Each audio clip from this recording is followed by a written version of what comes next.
Once upon a crumb-filled time, in a quiet little cottage at the edge of a grassy meadow, something magical was about to happen in a warm and flower-dusted kitchen. It wasn't the kind of magic that came with wands or wizard hats. No, this was sugar and spice magic. The kind that comes from love, a rolling pin, and just the right amount of cinnamon. The old woman who lived there wasn't expecting anything exciting to happen that day. She simply wanted to bake something cheerful, something sweet, something special. What she didn't know was that her oven would bring to life a tiny cookie with a giant personality, a gingerbread man with jelly bean eyes, candy buttons, frosting for days, and feet faster than anyone had ever seen. He'd burst through the kitchen, speed through the fields, and leave a trail of crumbs, laughter, and chaos in his wake, all while shouting his now famous line, "Run, run as fast as you can. You can't catch me. I'm the gingerbread man." But every story, no matter how fast it starts, eventually has to slow down. And every cookie, no matter how clever, has something to learn. So gather close, sweet reader. This is the story of a chase, a choice, and the lesson tucked between two gumdrop buttons. It was a quiet afternoon in a little cottage at the edge of the meadow. Sunlight spilled through the windows, warming the checkered tablecloth and dancing across jars of sugar and spice. The air smelled of cinnamon and fresh dough. Inside, an old woman tied her apron tight and smiled at the idea that had just popped into her head. "Today," she whispered to herself, "I'll bake something special." She rolled out the dough with careful hands, humming softly as she worked. She shaped a little figure-round head, chubby arms, and stubby legs. She pressed in jelly bean eyes, one green, one red.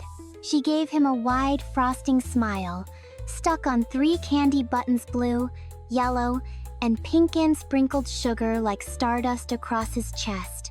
He was perfect. She gently slid him onto a tray and into the warm oven. As the door closed, the room filled with cozy heat and the smell of baking magic. But just as she turned to wipe her hands, bang! The oven door burst open, and out leapt a tiny figure, fast as lightning, with a grin as big as his buttons. "Run! Run as fast as you can!" he shouted, dashing across the tiles. "You can't catch me! I'm the gingerbread man!" The old woman gasped, dropping her spoon. "Come back here, you delicious rascal!" But he was already halfway to the garden, cookie legs pumping with sugary speed. And so, the chase began.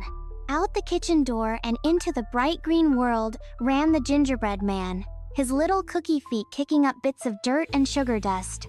His frosting arms swung like a tiny athlete, and his jelly bean eyes sparkled with excitement. Behind him came the old woman, waving her rolling pin and panting as she called out, "Stop! I made you! Come back!" But the gingerbread man only laughed. "Run, run as fast as you can. You can't catch me, I'm the gingerbread man."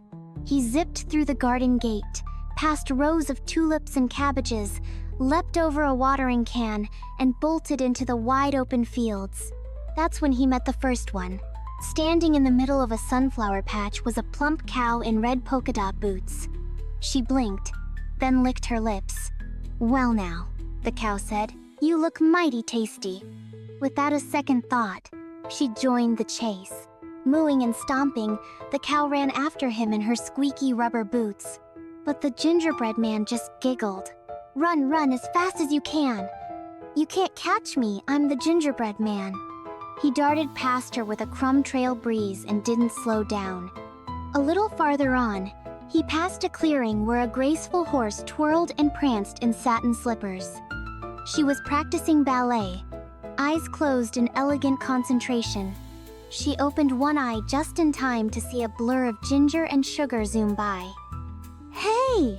she neighed. "No sweets allowed without sharing." She pirouetted and gave chase, hooves tapping a rhythm on the soft dirt path. But no matter how fast they ran, the old woman, the cow in boots, or the ballet horse, none could catch him. Behind him, the sounds of huffing, mooing, and hoofbeats grew fainter, but ahead, there was laughter. Children!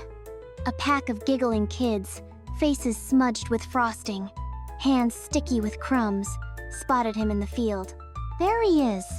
With shrieks of glee, they joined the chase, arms outstretched, trying to snatch a bite. But the gingerbread man only sped up.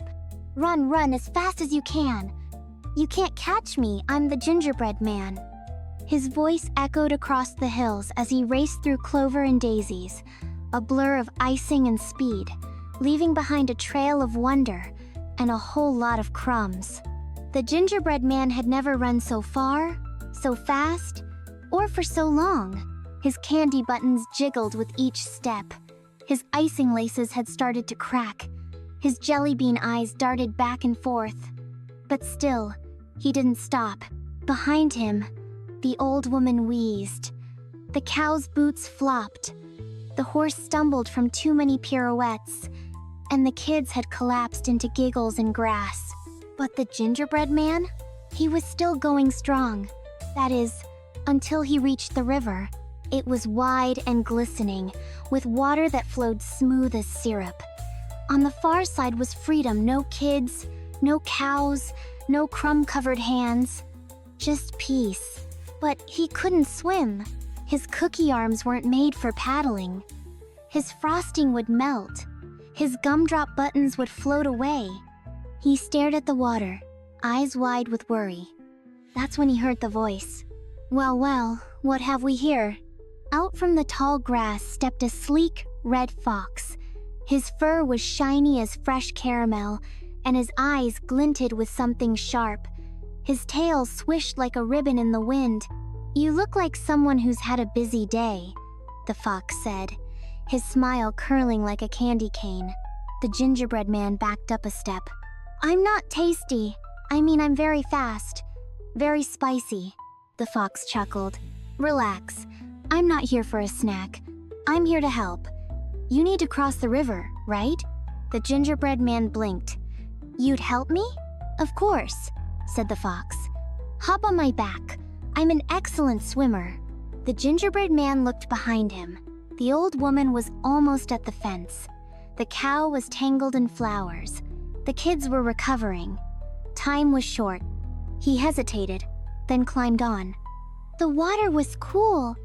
The fox's fur was warm. They floated out, gently rocking with the current. But soon the water grew deeper, and the gingerbread man felt his legs get wet.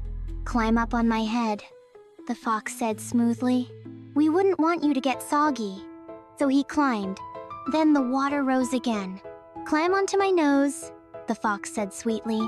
Nice and dry. So he did. The fox grinned wider. The gingerbread man squinted. Hey, why are you looking at me like that? There was a pause, a twitch of a whisker, and then, snap, a splash, a crunch, and nothing left but a ripple and a floating candy button. The river flowed quietly. The breeze rustled the cattails.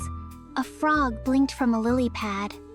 Somewhere far away, a cow mooed in confusion, and a child giggled without knowing why.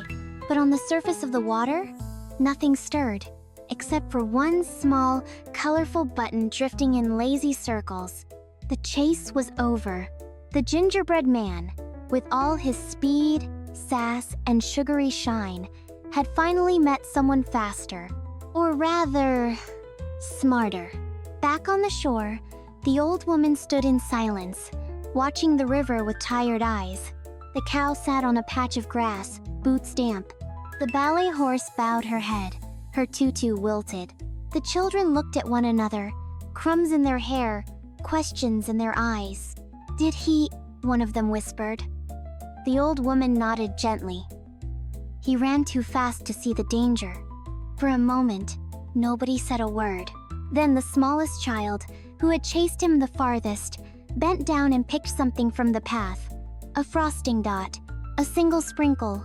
She held it up like a treasure. Will you bake another one? She asked. The old woman smiled, soft and sad. Maybe, but next time, I'll give him a better head on his shoulders." And they all laughed just a little, because sometimes the fastest ones forget to slow down. Sometimes the cleverest ones forget to be careful. And sometimes, a story about a running cookie can teach you more than you'd expect about trust, about pride, and about the cost of not listening to someone wiser. The wind picked up gently, carrying away the last few crumbs. And far, far down the river, where no one could see, a sly fox licked his lips and smiled.